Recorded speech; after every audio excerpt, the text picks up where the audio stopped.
Hi everyone, it's Crafty Decoria coming at you with another farmhouse DIY. So today's items come from the thrift store, the dollar store, and a couple of recyclable items that I have in my home. So I posted a Lee's thrift store haul a little while back, and a couple of the items that were in the haul were this glass vase and this black candle holder. I purchased from the Dollar Tree this glass jar with lid, some Chalk It Up chalk paint. From Dollarama I purchased some heavy duty jute twine. The recyclable items are a burnt chandelier light bulb and a metal lid that came from a frozen from concentrate juice container. And I also have my E6000 glue. I have my hot glue gun and some glue sticks. So without further ado, let's jump into the tutorial. I hope you enjoy.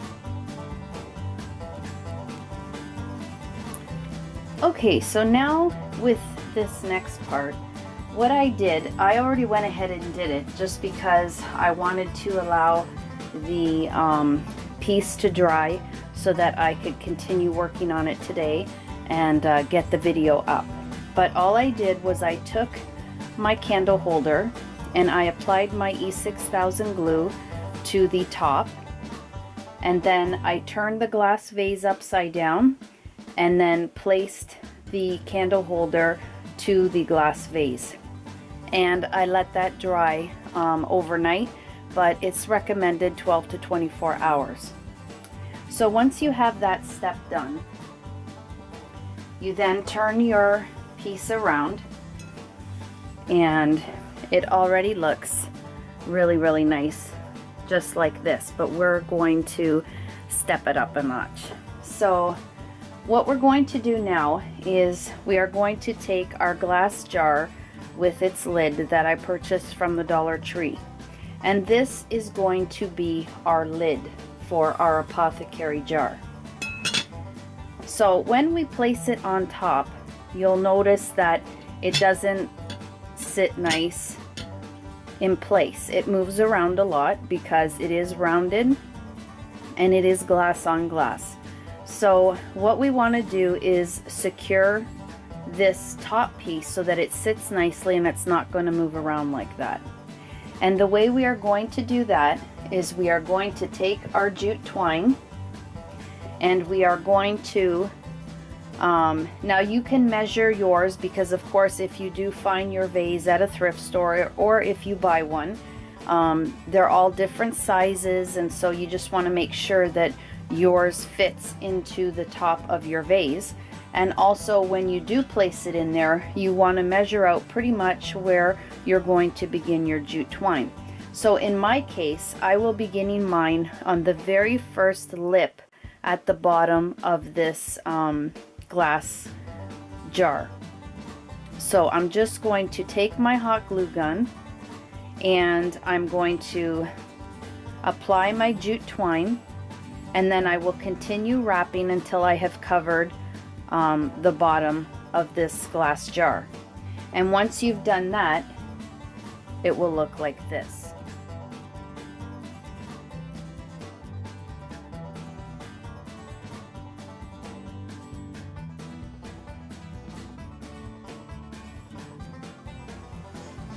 Okay, so now as you can see, we have wrapped the bottoms of the glass jar. Now we are going to move on to the lid, and this will as well be wrapped in the jute twine. But before we begin wrapping the actual lid, we need to work on our topper.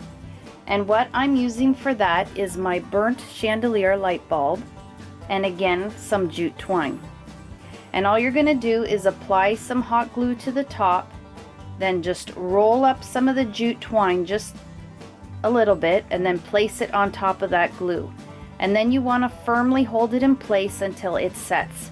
And once it's set, you just continue going around the light bulb and wrapping it until you have completely covered the light bulb in the jute twine, and you have something that looks like this. Then you will take your hot glue and then apply a generous amount to the handle of this glass lid, and then you will place your light bulb into the glue, and you want to hold that firmly in place until the glue has hardened. And it's firm enough so that when you let it go, it's not going to tilt from one side to another. Once you've done that, you then take your jute twine again, and then from the neck of the light bulb, we are going to continue our jute twine and then continue wrapping the whole lid of the glass jar. And this way we join the light bulb with the top, with the lid, so that it looks like one complete piece. So I'm going to go ahead and do that, and then we will move on to the next step.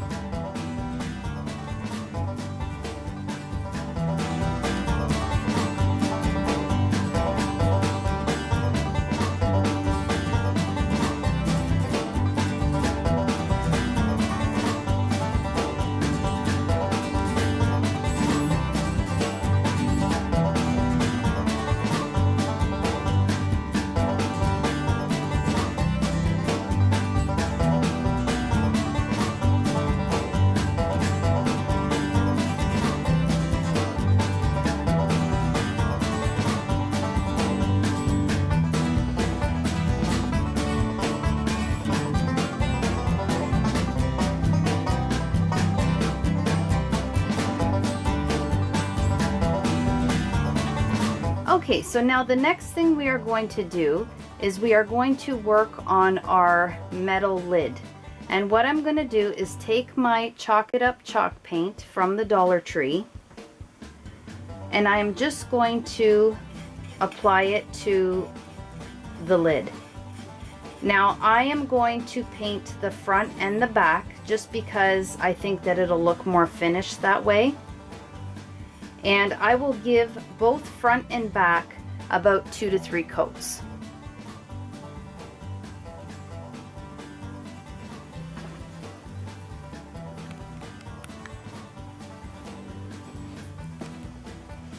Okay, so as you can see, I have applied the chalk paint to the front and to the back of the metal lid. Next, I'm going to take my jute twine and my hot glue gun, and I'm just going to apply some glue to the top and then set my jute twine on that. And then I will wrap all around the outside of the lid with the jute twine. I'm going to do about 2 rows until I have something that looks like this.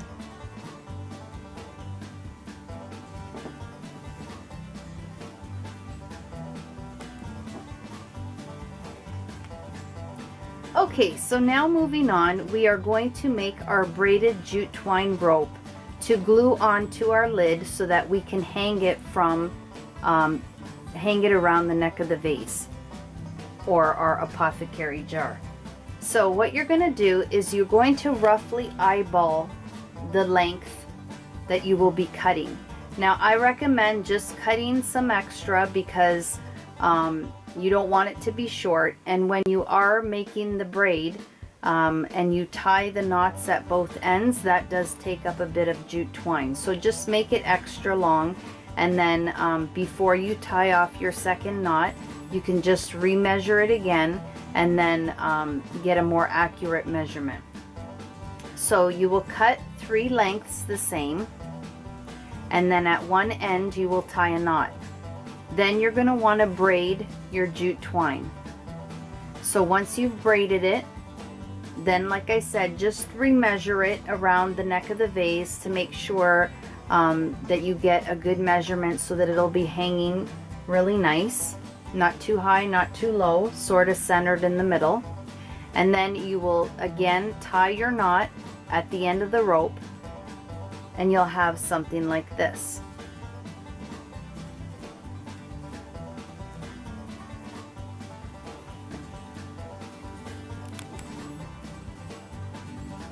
Okay, so I went ahead and glued on my jute twine braided rope to the back of my metal lid. And I just took my hot glue gun and I applied a couple dabs of glue, and then I took both ends of the rope, and where the knot is on both ends, I just placed that into the glue, and then I held it firmly in place until the glue hardened. And so now we have our metal lid on a rope, and I know it's going to look just absolutely wonderful around the neck of our apothecary jar. So I'm going to go ahead and put everything together, and I hope you're excited to see it because I'm excited to show you.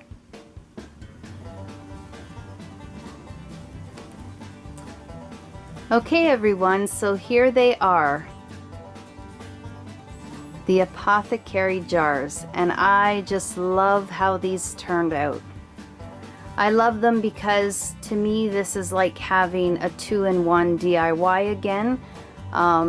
You know, you have the option of filling up the bottom with candy, and then you also have the top that acts as sort of a little apothecary jar inside of another one.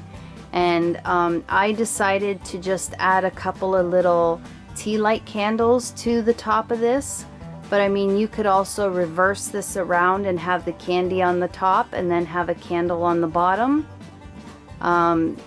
I'll go ahead and switch it around so then you can see it that way as well. But I just think that these turned out so beautiful. The camera really does not do it justice, but I just love them. I couldn't be happier with how they turned out. So I'm going to go ahead and switch them around, and you can see what that looks like. Okay everyone, so this is the next day, and I just decided to wait until morning so that you would have a better look at the apothecary / candle holders during the daytime, since I was filming at night and the lighting was not the best. And again, I just am so in love with how these turned out. They turned out better than I expected. So I left off saying that I was going to total the items that I purchased, and in total I spent $14 for the set. So that was $7 Canadian for each piece. And I think that that is an amazing deal, being that this is actually a 2-in-1 DIY. You know, you can store candy either on the top or the bottom, and then decorate either the top and the bottom with a candle or anything else that your imagination comes up with. So again, this is a piece that you can use all year long to change throughout the seasons. And another way that you can change this piece is by actually, if you have any magnets at all, you have to remember the lid that we took off from the juice container is metal. So if you have any magnets, and the Dollar Tree sells so many beautiful magnets, or you can make your own if you have something that you have in your home that you really love, is sentimental, or you know, something you find at the store and it would look really nice displayed on these, then just add a magnet to it, a magnet button, and then you can just put it on and you change the look again. As you can see below, these are the magnets that I made for a previous DIY, the Farmhouse napkin holders, and these are some of the ways that you can change it up. You know, you can just use them, and as long as you have two the same, or even if you want to mix them up, it just really personalizes this DIY. So I'll go ahead and show you how a few of them look attached to the apothecary jar.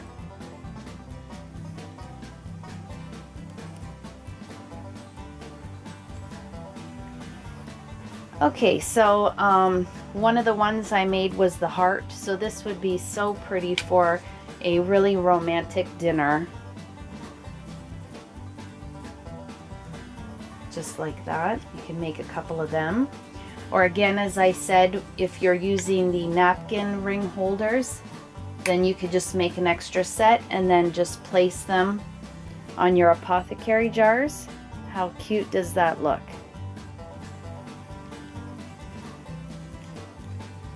Or again, you know, you can always write with the chalk something on here, but you can really personalize it again by using the letter block.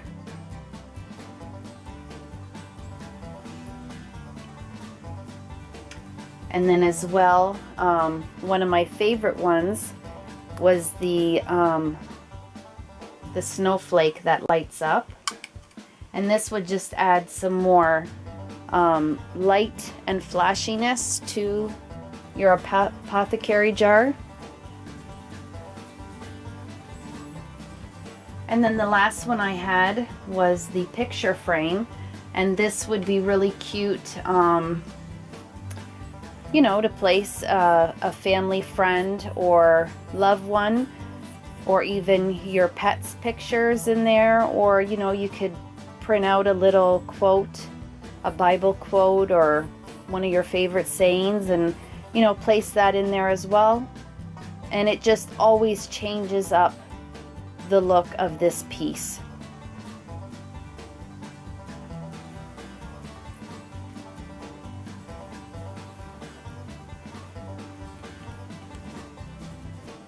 I also wanted to mention as well, if you are displaying this, you could also take the top off and then leave the bottom part as the candle holder, and then the candy dishes on the side, and it really looks very beautiful set up this way as well.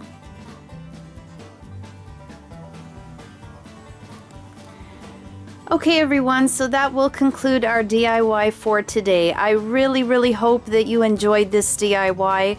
I guess this was just my little twist on the apothecary jar, and by making it a 2-in-1 so that you can get more uses out of it and have something a little bit more unique. So if you did enjoy this video, I really hope you like, share, and subscribe if you already haven't. And as always guys, take care, and I hope to catch you in my next video. Bye-bye.